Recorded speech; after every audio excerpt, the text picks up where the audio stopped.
Good morning, afternoon, and evening to all tuning in to spend an hour with us as we continue the pilgrimage on the road to Eleusis. My name is Nicodemus Shadowsky, Assistant Festival Director of the Mysteries and Summoner of the Evergreen Hearth, and your host of tonight's panel. The mysteries approach, and every soul around the world is feeling the call of the Great Mother Demeter to come witness and participate in her sacred rites. You can register and learn more at springmysteries.com. Tonight brings us a panel with the Temple of Poseidon, god of the oceans, waterway, and all sea life. As the stream progresses, share your questions and thoughts along the way, and the comment section to be answered by the priesthood dedicated to Poseidon year-round. Welcome all to the Temple of Poseidon. Daryl Delph, Votary of Poseidon, would you please introduce yourself and the other members of this panel? Hello, everybody. I'm Daryl Delph. I am the High Priest of the Temple of Poseidon. I am the Summoner for the Mother Church Coven, the Dean of Ministry for the Wiccan Seminary, the High Priest of the Evergreen Hearth, and the Business Officer of the International Church. Also, make sure you hydrate.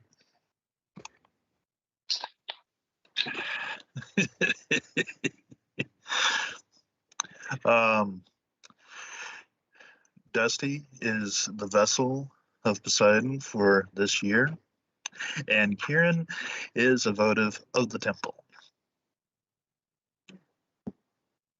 Thank you very much. We will start off with a fun little lighthearted question. How does Poseidon communicate with you as a vessel? And I think I will pick on and start with Daryl.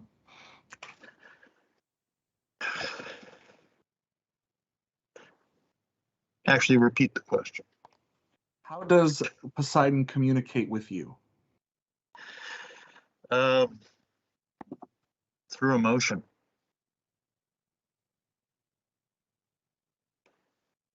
The year I held Poseidon, I was kind of put through a ringer of experiencing every form of emotion you can consider, which actually helped me prepare to minister to all the people that came to me.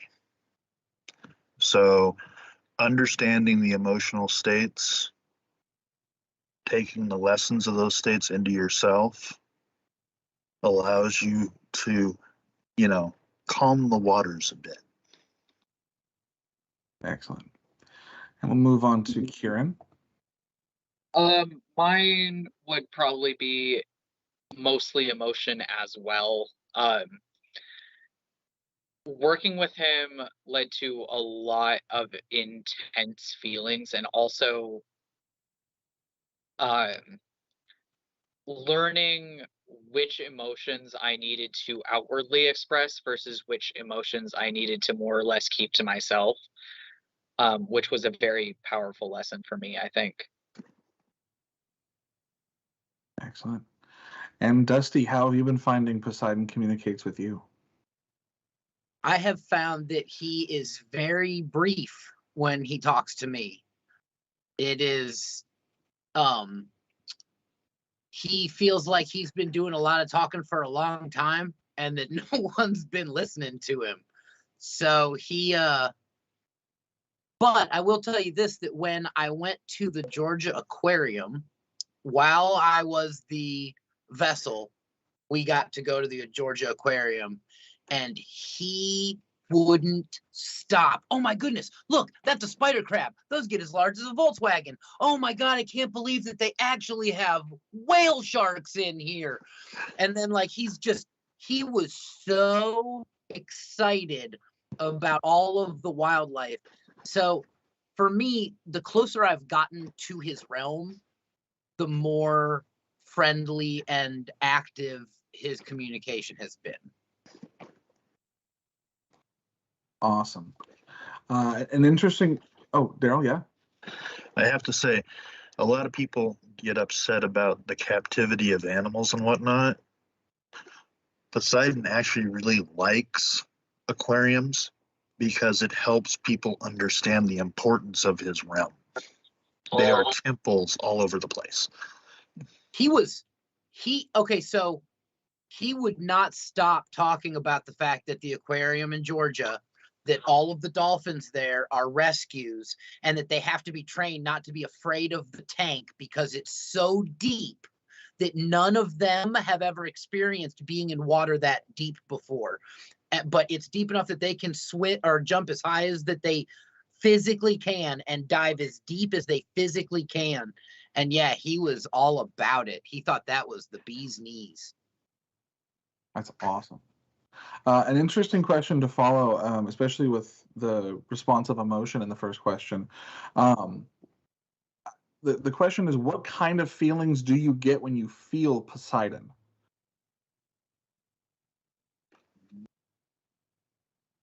Just Intense. Intense. His emotions and his feelings are, even if they're brief, they're explosive and big. Be they happy, be they even the calm is splashed in your face, and you're like, oh, that's very calming. Like, so, you know, but no, all of his energy is very, very intense. He is an intense old god. All righty. We have another question from one of the viewers. They say, I recently found that there had been a month at the end of the year in the, they say, Attic calendar to Poseidon. Also, the winter solstice may have had celebrations to Poseidon. How can I celebrate Poseidon during these times? What is a good way to celebrate Poseidon? Well, an important thing to realize is the location of Greece near the equator. We think of winter most often as cold, snow, and whatnot. It's just a mellow month in the Mediterranean. So just respect the waterways. If you can, strap on some ice skates and glide across the top of my realm and see what you see. Enjoy it in all its forms, be it liquid, solid, or gas. Awesome. Anytime that you clean up the ocean in any way, shape, or form, anytime that you decide to take a trash bag down to the beach and fill it up and walk off with it and deposit it in an actual trash can, you are doing honor to Poseidon. I mean, if you just absolutely want to do a ritual, then, you know, make a scrying bowl of salt water, bless the salt water, anoint yourself with it, do it all in his name, and then, you know, honor. When you recognize the gods, it gives them energy to send back to you. So the simple act of doing a ritual of any sort in the name of the god will do them honor. It does not matter how cheesy you think the ritual is. When you hand your mom a macaroni necklace, she goes, oh, this is beautiful. Oh, I love this. And they put it on and they wear that macaroni necklace to work because it's wonderful. It's the same thing. You know, if you have good intent, the gods will honor it. Excellent. All righty. We'll do another little fun one here. I have describe Poseidon in 3 words. I love the unanimous.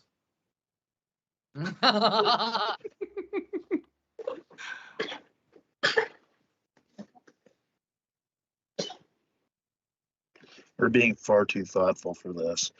I mean, you are following the Temple of Athena. Well, We're not Athenian. I would say old, ancient, really. Not just old, but ancient. When it comes to, like, you know, they talk about Zeus. Zeus is young, right? Zeus is the youngest, but he's the oldest, right? Poseidon's just, and he's not physically like the way he looks old, but his energy is ancient. So ancient, powerful, and vibrant. Or colorful. I can't do 3 words. I really can't. And along the lines of what Dusty is saying, that ancient, the water finds its own level. So the titans that ruled the sea all ended up becoming part of him. Therefore, there's that ancient undercurrent because he is the ruler of the seas.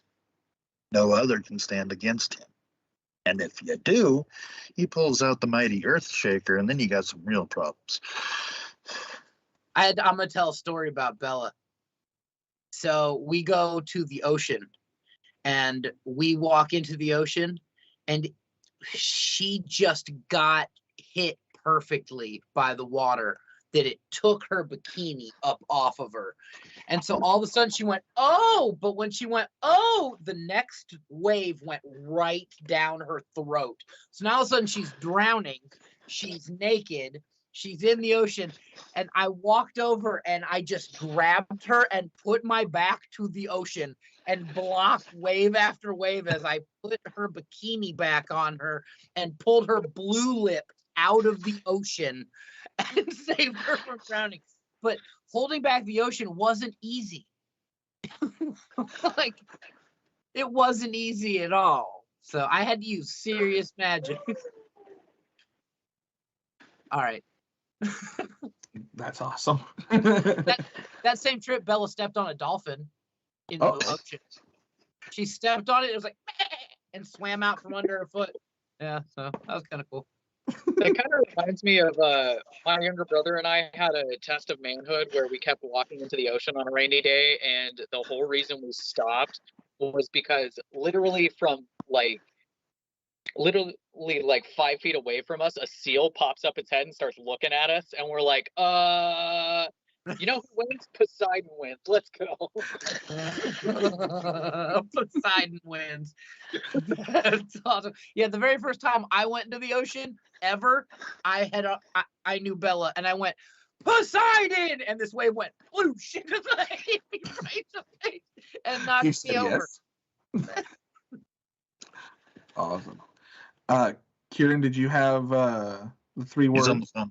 Oh, my bad. Well then, we will ask another question and then. Oh no, I'm back. Okay. My 3 words are probably going to be ancient again, because that's a really good one. Intense being the other one, and I think it was emotional, not like in the crying all the time way, but in the way that he very much feels every one of his emotions to its fullest extent. Next. We have another question from Tyler Patron, I believe is the pronunciation. What is everyone's favorite myth or story about Poseidon, and what does it mean to you?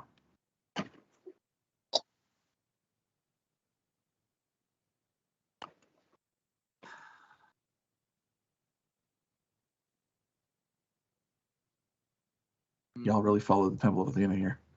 Yeah. Well, because because mine's not actually one of his myths. I had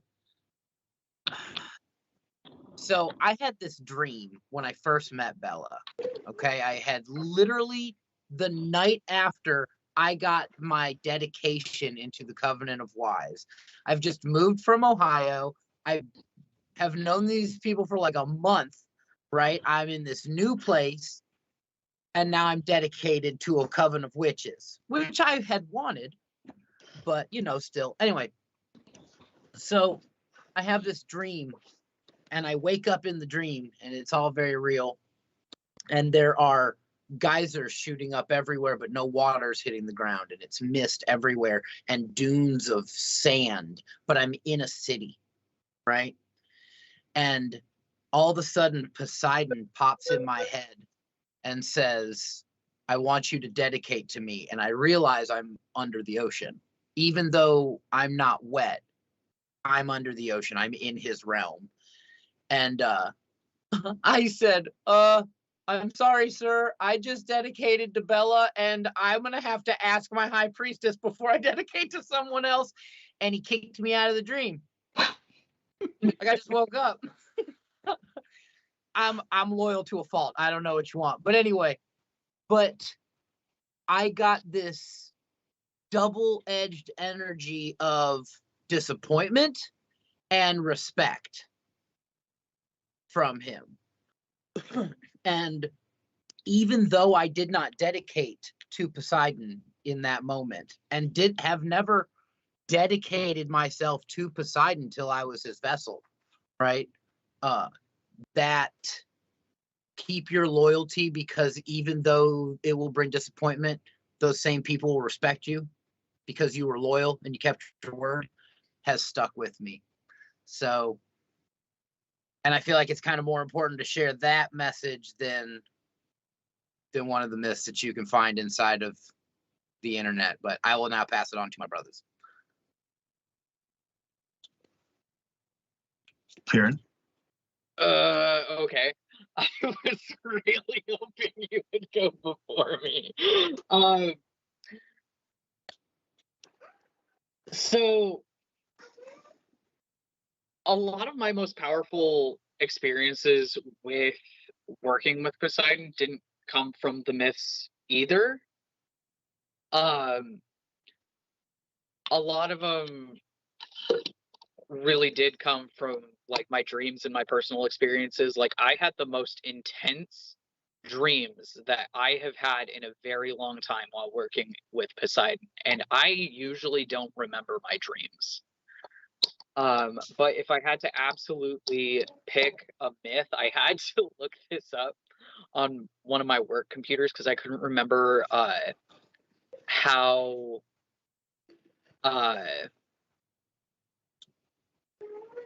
the name was pronounced or spelled. But it's the myth of, well, shit, I can't pronounce that even if I had it spelled in front of me. But basically, I'm gonna have to say it's Ceneus.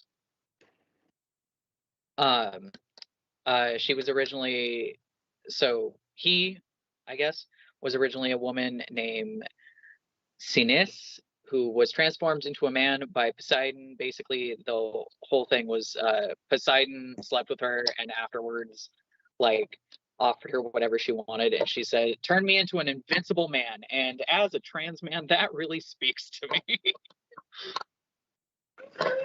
Right on. Yeah. Excellent. Got some dance music going on over here.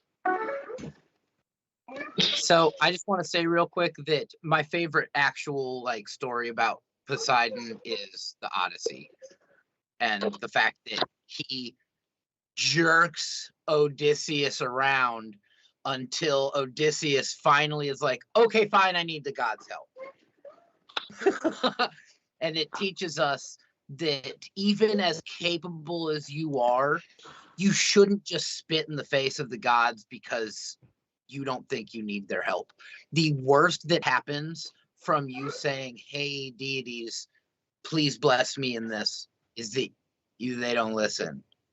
But if you say, fuck you, excuse my language, I don't need your help, spit in your eye, you're going to go around in the ocean for 7 years and not know where you're at. So, okay.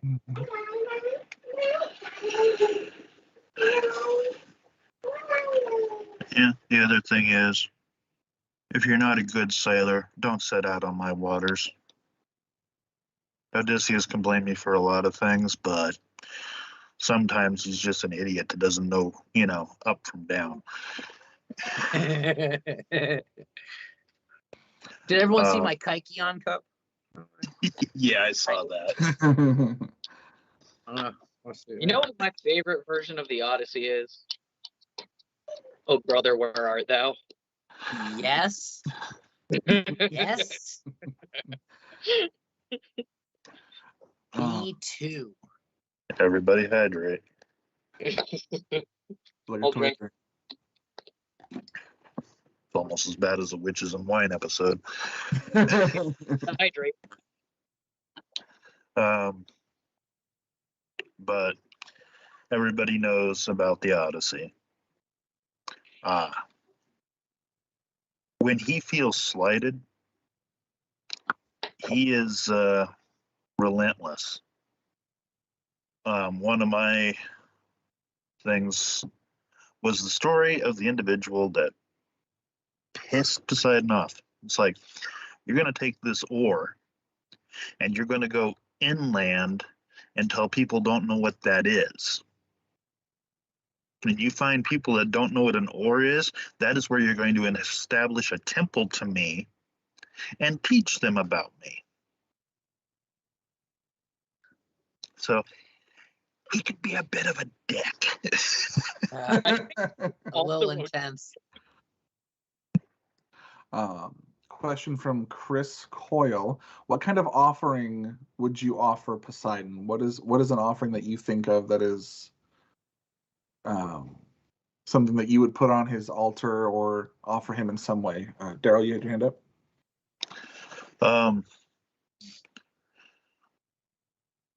He doesn't need offerings on his altar. He needs his temple cleaned up. He wants the waterways clean. He wants beaches, the holy marriage between the land and the sea, clean. I don't know an easier way to say that. So And then you find a shell while you're out there. While you're out there cleaning up his waterways, you find yourself a trinket while you're there, a stone or a shell, something that means something to you that you found from him while you were out worshiping him. See, Poseidon doesn't get his he does not get his power from temples. He gets his power from the strength of nature. The stronger that the nature is, the stronger he is. The weaker nature is, the weaker he is. Temples are great and grand, but he'd rather you pick up plastic from the sand. excellent. But find something while you're out there. Find Yeah. yourself a seashell. He'll straight up wash something up at your feet. And for those who are in some way not able to go out to a beach, say you're in a landlocked area, my experience, because I didn't have much of a physical altar to Poseidon during my time as his vessel, but offer the emotions that don't serve you anymore. Like if you are sitting there absolutely miserable and you have acknowledged that and felt it, offer it to him.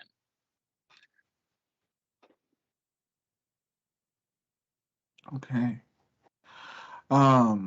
This is an interesting one, actually. What does Poseidon think about the myth of Medusa?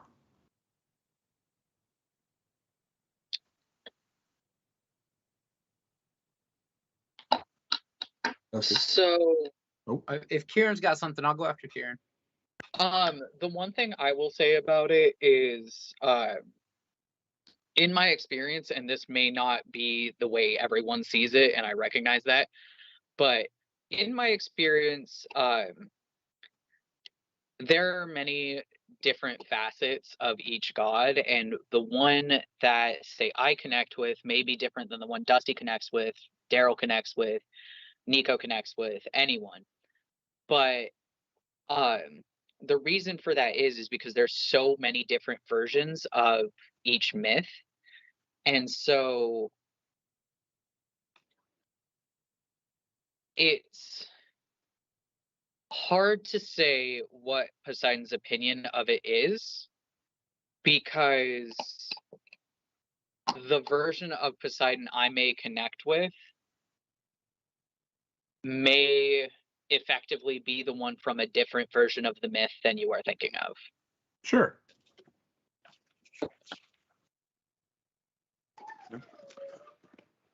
So,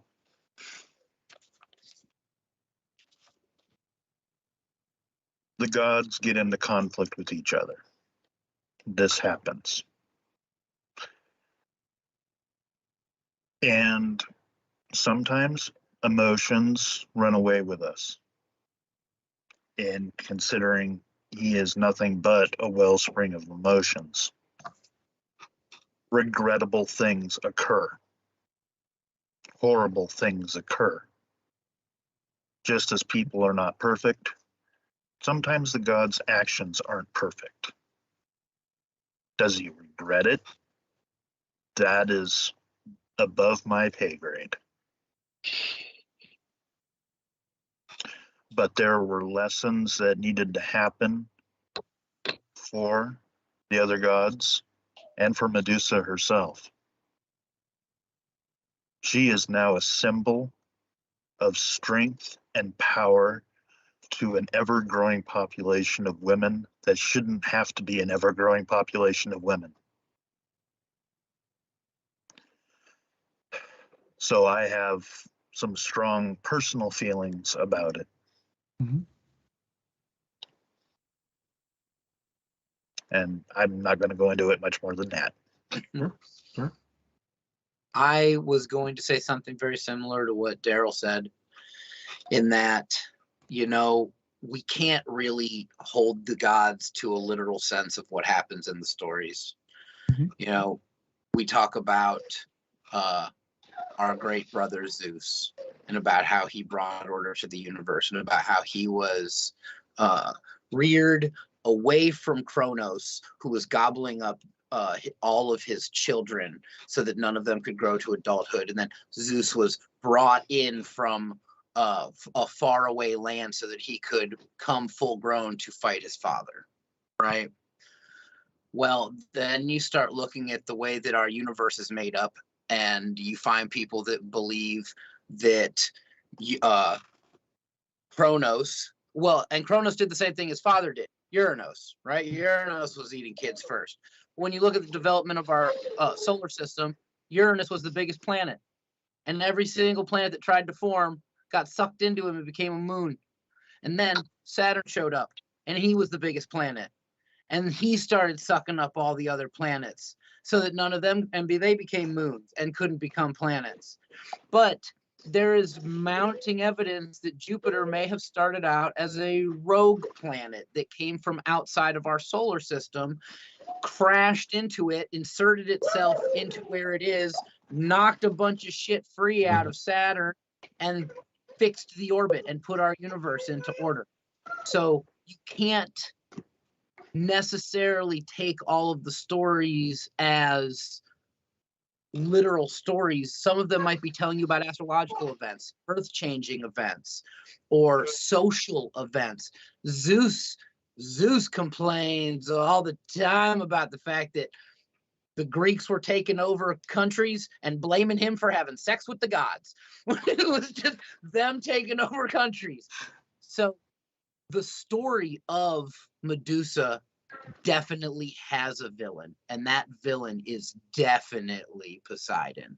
Poseidon is the aggressor in that story, and it is a hard blow to be that person in the development of that story. But like Daryl said, Medusa is a symbol for female empowerment, and the whole story about Athena actually giving Medusa the tools to fight off any man that tried to look at her in that way ever again. And so it sucks that he's that stepping stone. And whoever it is asked that question, darn good question. And I wish there was a really, really succinct answer that made Poseidon look like a good guy and tied it all up with a nice little bow. There's just not. He was a jerk. Mhm. And do what thou wilt, known the consequences. Yeah. So we'll move on to another little lighthearted question here. What are some activities that Poseidon likes, or more so, what type of hobbies or activities did you find you picked up whilst working with Poseidon?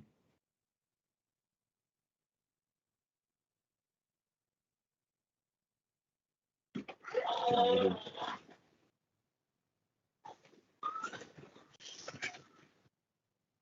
Dusty, yeah. I'm sorry, I had an issue and didn't hear that question. What activities does Poseidon like, or what activities or hobbies have you found that you've picked up while working with him? Oh, right on. Well, what I've wanted to do is learn how to horse ride. I've had a deep desire to learn how to ride a horse. I've never ridden a horse. In fact, I will let all of the listeners in on a secret. I am scared of horses. I didn't know I was scared of horses until I was next to a half Clydesdale, half quarter horse. And I was like, hey, what up, buddy? And I put my hand on him. And I realized in that moment how much beast was standing next to me. And I was just very scared. So I want to, he's been pushing me to get over that. We have some horse ranches around here, but the weather's been so terrible that nobody's been doing any horseback riding. But that's my plan, is to learn how to ride horses. That's awesome. If it helps, Dusty, horses are really just 1,000 pounds of panic. I used to volunteer at a horse barn when I was in middle and high school, and like there are some horses who are straight up assholes, but a lot of them are like weird giant puppies or afraid of you. Okay. If that helps any. It does. My favorite horse that I ever had the pleasure of working with, his name was Trout, and he was a big ass, all black draft horse, like huge. And he was like a giant puppy. And he also broke out of his stall on multiple occasions to try and get treats, which was always a fun experience, because imagine you're in the like feed closet, right? And it's this tiny little closet room. And then all of a sudden this giant black void looms its head into you, and you have to turn around and be like, sir, what the hell are you doing? Hello, yes, have snack. But back to the actual question. The thing that I got into most was meditation, and it was meditation and also attempting, I can't remember off the top of my head if I ever succeeded, to lucid dream. It was a lot of spending time in like in a dream realm, really.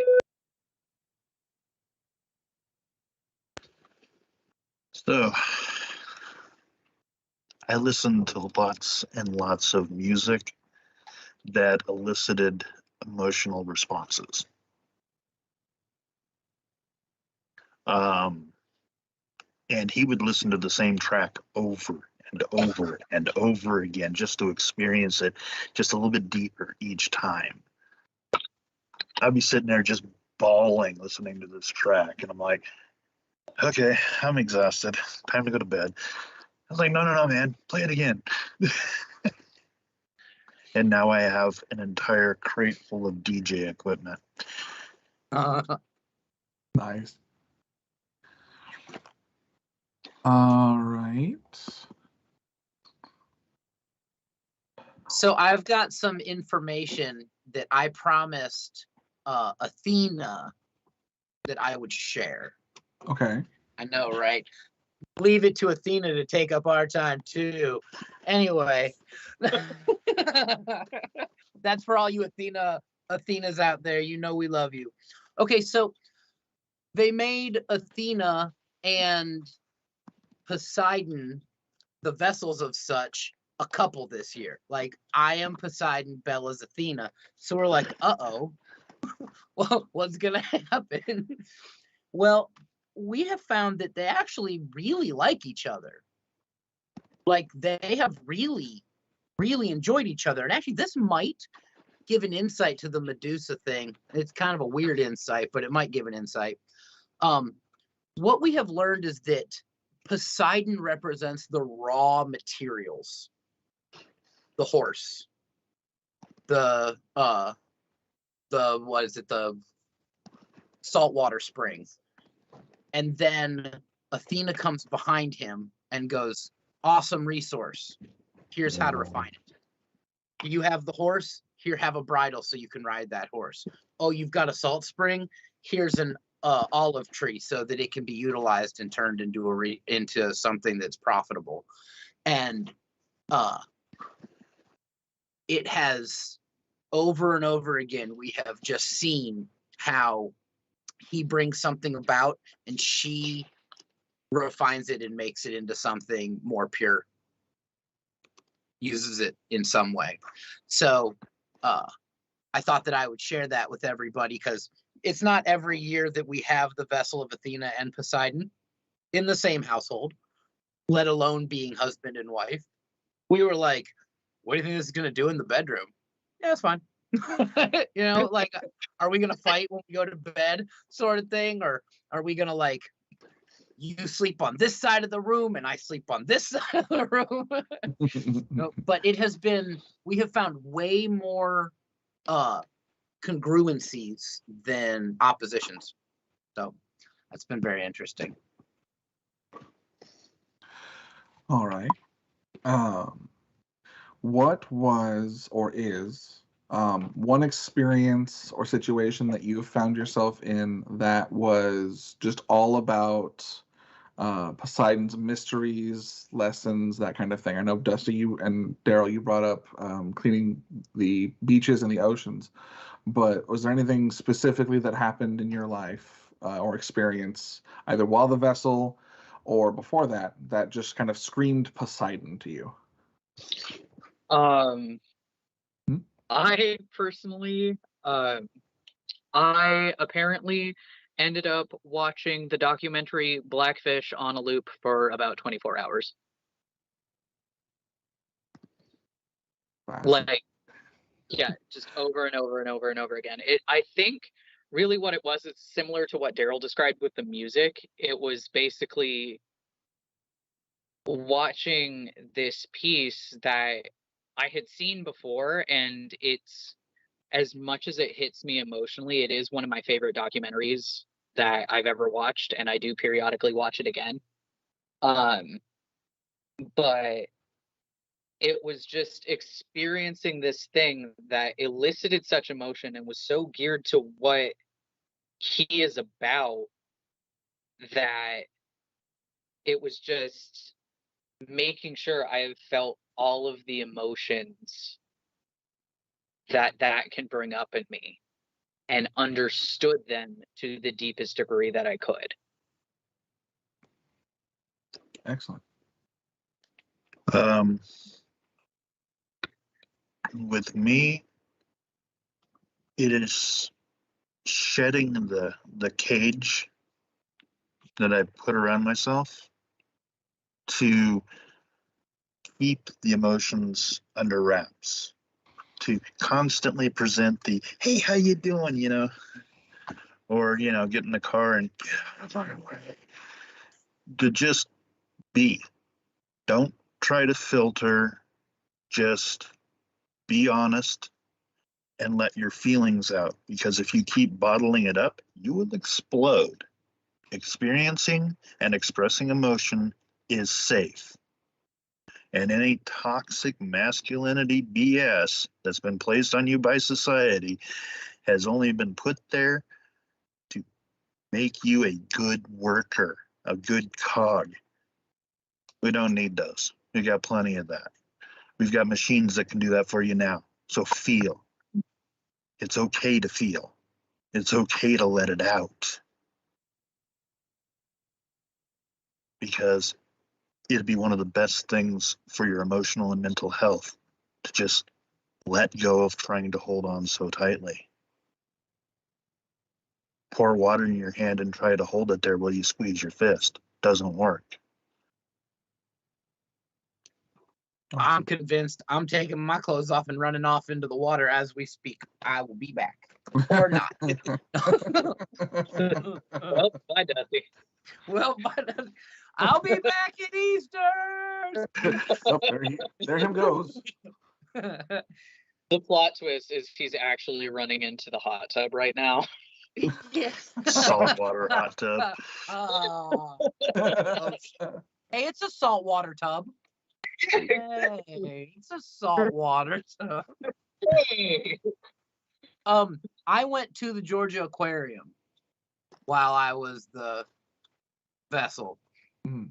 And it was, I lived in Atlanta for a decade. I've been to the Georgia Aquarium 3 times now. One time I got to walk around. I was telling people what happens behind the scenes because we have a friend that is a senior volunteer. So they're allowed to bring like people with them. And we got to go walk around on top of everything and see how they feed them and all this stuff. There's an entire mangrove system that grows above the aquarium that you can't see because there's a certain fish that needs a certain leaf to fall into the water to leach a certain substance to be healthy. And so they grow this little forest so that it will drop the right leaves into the water. The Georgia Aquarium is so cool. And getting to be there as the god of the ocean was remarkable. Oh, it was cool as all get out. A lot of the stuff you walk underneath it, so all the exhibits are above you because the fish think they're hiding, and the river and the sea otters and the dolphins and the penguins and the everything. It was sensory overload, and it was Poseidon. Like I'd been having a really hard time connecting with him. I told everybody, he showed up on the first day and was like, humans are disrespectful. I'll be back in April. And then just dipped. And I was like, all right. So he didn't come up and show up until I was at that aquarium. And then he was like, all right, you know a lot about sea life. And I'm like, I do. It's like, all right. We can hang out. Ooh, did you see the lemon shark? And I was like, yeah, I totally did see the lemon shark. Yeah, it was good. Awesome. What is something powerful or important or very special to you that you have on your Poseidon altar?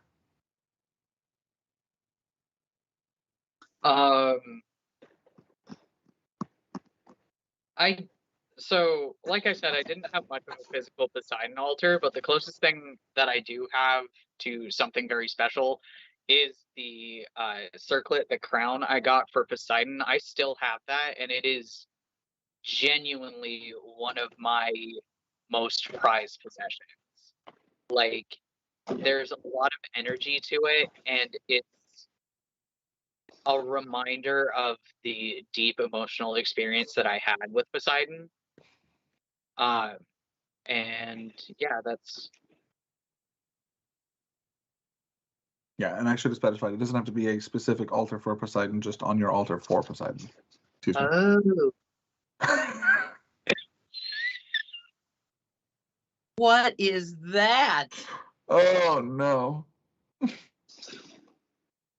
That was an offering the year I was Poseidon. Yeah, it was. I love it. I drew it. The I kitty cat. forgot about that. Nico, you know who that looks like though? Like, I know it's supposed to be Poseidon, but you know who it high key looks like? Present Mike from My Hero Academia. We don't talk about it. We don't talk about I'm hydrating. it. Oh, we're going to talk about it a little bit later, though. I love the mermaid with the Yeah, cat teeth eating the fish. Well, so that year was Poseidon with Daryl, and Daryl had 2 mermaids, and they were the people who held them were Rebecca, Daryl's wife, and then our good friend Spencer. And I was like, well, how can I capture them? And so Rebecca was obsessed with eating sushi, and so she's eating a fish. And Spencer is just adorable, and so I had to make Spencer Mermaid adorable. And then Daryl, God bless him, instilled upon all of his students this. Oh, my pinkies are dying. The hang loose thing. So he had to be a surfer dude because his joke was he was going to show up in a Hawaiian shirt, shorts, and a surfboard. accurate. Yeah. That's awesome. Oh, You don't call him Poseidon, god of the Broshan, for nothing. yeah. Poseidon. I have a conch shell that I inherited from my grandmother. That's one of the ones that has the foot on the bottom of it. You know what I'm talking about? It's too sacred to sit in a box. And so I donated it to the Poseidon temple. It's been on the altar the last couple of years since my grandma passed away, my meme. God bless her. I also, you can't see it back here, but we have a trident that's made of 2 horseshoes, and the middle of it's twisted together. There's a piece of coral on there called a mushroom coral that I also inherited from my grandma, and it's on there. So those 2 things. That's awesome. Well, that leads really well into the next question that a viewer gave, which was, does Poseidon have a favorite sea creature? The Kraken.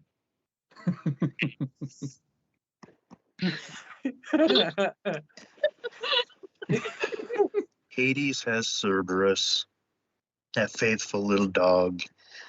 And Poseidon has his faithful dog, the Kraken. Yeah. You puppy. That's his Such a favorite good sea- boy. Good boy. Who wants to eat a whale? Who wants to eat a whale? You do. Who wants to sink the pirate ship? Go get that pirate ship. Who wants to sink the pirate ship? You. Go get it. You. Oh no. Well, this. I'm insanely curious now that we've brought up the Poseidon, because all I can see is like beach food. But what is Poseidon's favorite thing to eat or drink? Oh, God. He does like beer. He does like beer though. But my entire time of Poseidon, I was kind of surprised with how much and how deeply I craved seafood. But come to think of it, he basically lives in the ocean most of the time, so that is what is effectively available. Yeah. Just as long as it's ethically sourced. So, in times while I was invoked, I had people taking food away from me because he was just reveling in the intensities of flavors and stuff. He was just like, oh, this is really good. 5 more of those. Ooh, this is nice. Yeah, that's great. That's interesting, Daryl, because since I got chosen as the vessel and I didn't put these 2 things together at all, I looked at Bella right around that time and said, you know, I always order the same thing on the menu when we go out. I'm going to start asking, what's the specialty? What do you make the best? And then I'm just going to order that. And so it's been about like reveling in whatever the cook is the best at making. And yeah, so I'm going to have to go with a feeling very similar about how it's like, give me all of the sensation. Mm-hmm. Yeah. He does like seafood though. I have been like, can we go get oh my goodness. We went to a conveyor belt sushi when we were in Atlanta that had, instead of just a conveyor belt, it had a speed train. So you'd put your thing in and the speed train like to your table and you take your stuff off and it'd be like and zip back. Yeah, I know, it was awesome. You've made Kieran's night.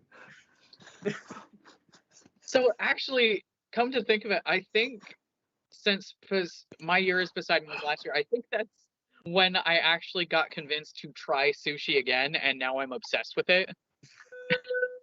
Good.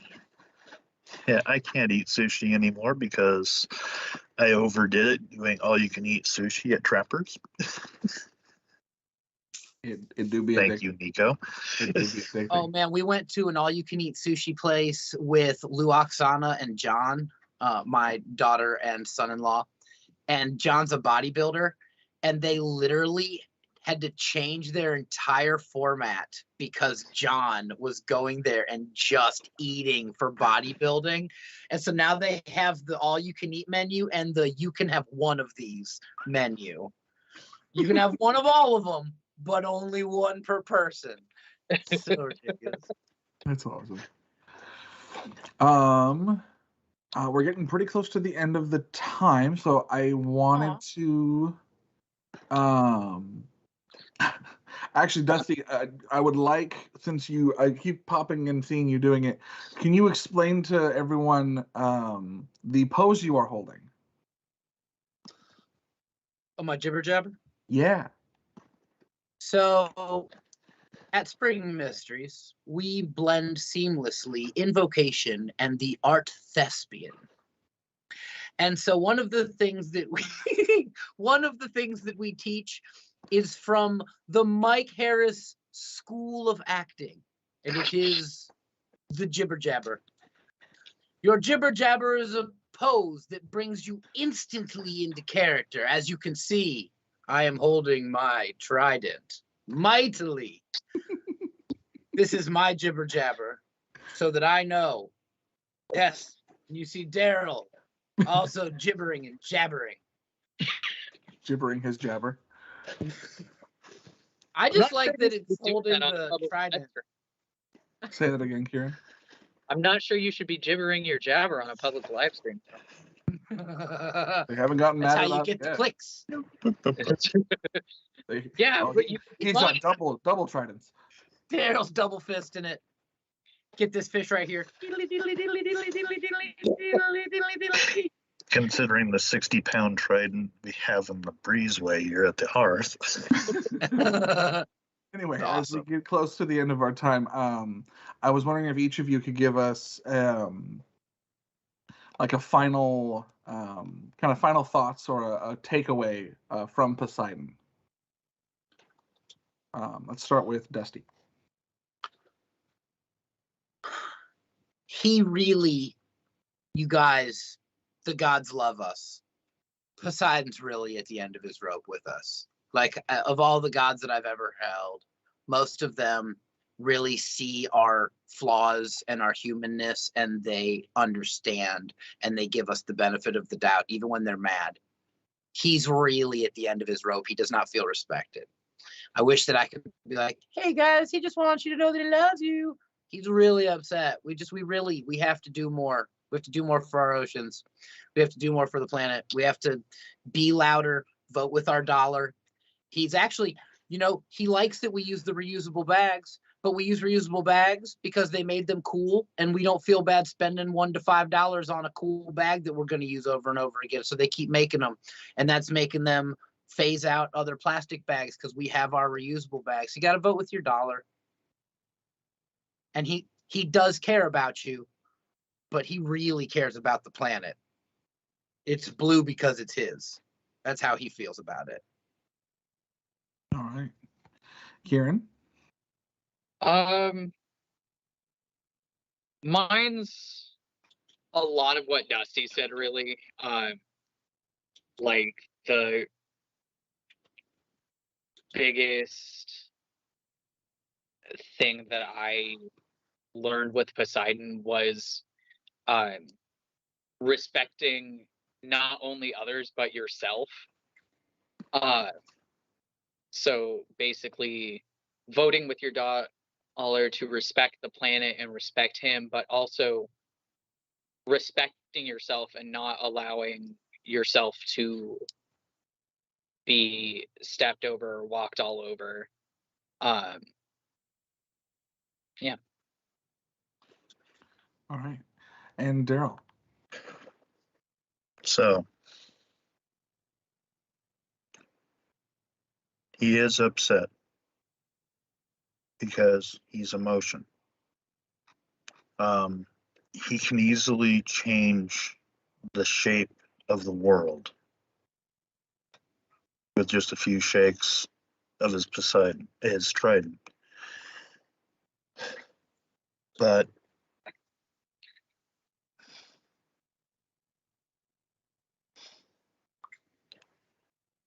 Understand that you are mainly water. Therefore, you are part of his realm. And you guys have been doing to your bodies what you've been doing to his oceans. His upset with the condition of the oceans is just a reflection of his upset with us as a species. He's trying to understand why you're poisoning yourselves. I'm not, as a person, I'm not that political or, spear shaking the environmental baton. But when it comes to this, we need to have more respect for ourselves and our environment. If anything about this pandemic has brought into sharp focus for us, it should be that. Drink your water, take your meds, and clean up my goddamn waterways. Huzzah. Hydrate. Alrighty. We thank the priests of Poseidon for joining us tonight, answering our questions and sharing their work with the great sea god. To learn more about the Temple of Poseidon and how you can participate directly, go to atcwicca.org/temple-of-Poseidon or to the Temple of Poseidon page on Facebook. We come to a close for tonight, but please return next Thursday at 6 p.m. Pacific Standard Time for the next step on our journey down the road of Eleusis. The temples of Ares and Hephaestus will both be in attendance and answering all of your questions. Thank you for joining us. Your sacred energy and participation is a blessing, and we shall see you next week and on to the mysteries. Good night and blessed be.